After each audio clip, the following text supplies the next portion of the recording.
This is Yuli competing for Germany. Which lap have you been out on? We've been ridden the pink lap.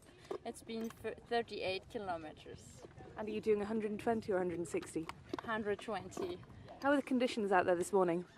It's very nice outside. The landscape is very beautiful and the track is it is hard and it's difficult, but it's very nice and we really like it. And the horse obviously very hungry, very thirsty here. How long do you have between laps to do your preparations and get ready for the next one? It's 40 minutes we have between the next lap, and now we have 20 minutes, a bit less, and then we start again. And are you happy with how you performed out there, how the horse was? Yeah, the horse is perfect. Thank you very much. Thank you. Good luck. So, Michael and Chloe, your rider's still out on the first loop. When are you expecting her back? What time? 20 minutes. About 20 minutes time. So. And are you able to keep track of her progress when she's out there? Yeah, so that's good. Yeah. And when she comes back, you've got 40 minutes to sort of begin preparations for the next lap. What do you need to do in that 40 minutes? We need to make sure the horse is cooled down, give him water, make sure she's vetted and pass her vetting, just keep them going and ready for the next lap. And you're surrounded here by buckets of water, rugs, everything. Talk us through what you need to bring with you. How much preparation goes into this event for you? Well, we need plenty of water and ice so we can keep legs cool, and like we've got plenty of rugs so if they get too cold or something, because the weather's quite nice, so that's good. It takes months of training. He's the trainer of the horses. It takes months of preparation to be able to come up to something of this level and compete. And Michael, if you don't mind me saying, you look very young for a trainer. How did you get into it? Since I was a young lad, I've been wanting to train horses since I was little, so I've been brought up with horses as well, so that's why. And these endurance events, how often do you get to come to them? How many horses do you train, etc.? I've trained these 3 what are here today, and then just a few at home and stuff. So talk us through what's involved with the training. Is it just a matter of keeping them as fit as possible? Yeah, keeping them fit as possible and looking after the horse as well, making sure they're healthy and make sure they don't hurt themselves, and just general looking after them as well. And if they're and train them so they don't spook and stuff, so you can get used to different environments and stuff like that. And at what age would you get the horse into training? We start ours at about 5 or 6, so they're grown properly. Because if they're not grown very good, it's not good for them. So as long as they're grown properly, and then we'll start using them. So. And of course, stamina is key. At what sort of age do they mature? What's the optimum age? I'd say about 5 or 6, but it depends on the horse as well. So some develop quite late, but some quite early. So it depends really. They let you know when they're ready to mature, and generally the boys mature later than the girls. Yeah. And what are you expecting from today? Do you just want to get round, or are you expecting? We just wanted to get round today, so that'll be good. Brilliant. Well, thank you very much. Good luck, both of you. Thank you. Well, standing alongside the vet check area, Anna from the Czech Republic. You're in the 80 kilometre, the 1-star class. How's it going? I think it's going good. I hope the horse is enjoying the ride, and the terrain is very good here. Your first time at Euston Park?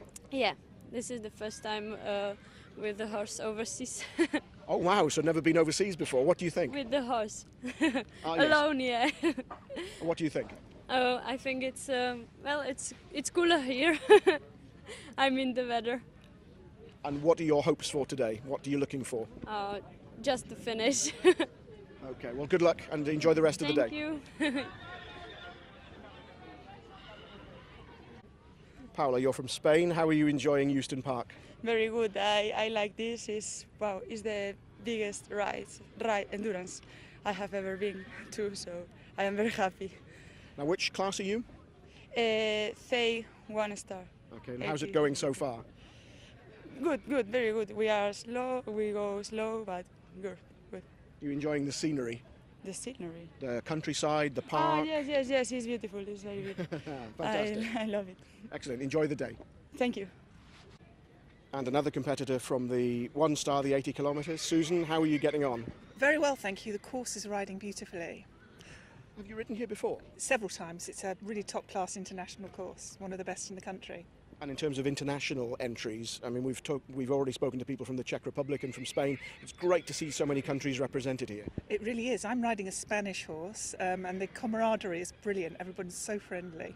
Unfair question perhaps, but what are you expecting from today? What would you be happy with? I'd be happy to finish in the top 30 in my class. There are many entries. Top 30 would be brilliant. And how's the day going so far for you? Very good. The horse is looking fantastic.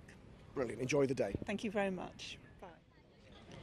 Welcome back live to Euston Park for this is our 5th bulletin of the morning. We still have another one to go at 12 and then we're live from 1 o'clock through until 6. Apologies for the slight technical issues. That was, of course, a number of the competitors talking to Rebecca Adams and myself a little bit earlier on. Let's bring in the third member of our presentation team, our commentator Callum Medell. Callum, any stories, any surprises from the loop so far this morning?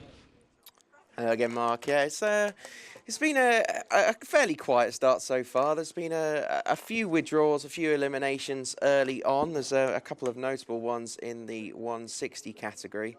Vivian Wanfeng Chung on Chazan is a early eliminator, along with Indian Jessic and Candy Cameron for Great Britain, Vadim de Majuri and Kader Benamel, Altair de Greu and Rafael van Kouter, along with Shaddad with Syed Mohammed Khalifa Al Mahedi on.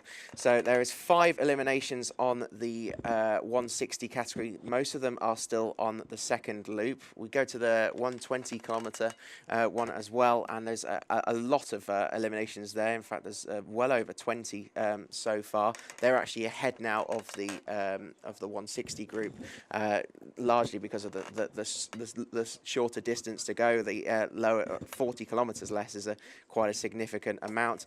Go through the leaders at the moment.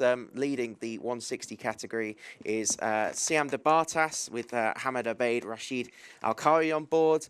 That's number 15. Another UAE rider in second is Sheikh Rashid Dalmak Al Maktoum on Kurdos. That's number 17. Both of them set off on the second loop around 9:37. The Spanish rider as well is in third, doing well, which is Cinnamon with Guillem de Soldiva Al Tariba. Another Spanish rider also in fifth in Eulalia Gonzalez Guardia on Umrod de Carapat. So it's not all a UAE dominance in the 160 category. It certainly is in the 120 category. They're largely dominating the leaderboard at the moment, and a few of them are ready to go on the third loop on there. We also look at the young riders category, the 120. That's being led by a French rider, Lilou Thomas Arnaud. At this stage, the French are doing pretty well in this category, actually. They also have the second with Leah Van Kachov. It's really hard names to go through here. They set it up off in the second loop at 10:02, so they have been on that loop for around an hour so far.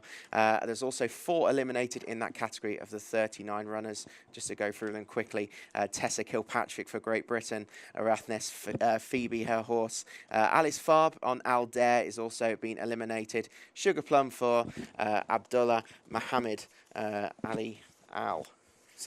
Abdullah, and number 355 is the last one, Chakarite with Marina Villalba Vidal. So no major shocks so far. The 120 group, like I said, have gone ahead. They are the closest to the finishing line. They're ready to go on loop 3. The other 2 are still on the second loop, but should be due to come in soon. So that is the latest update on how the runners and riders are getting on.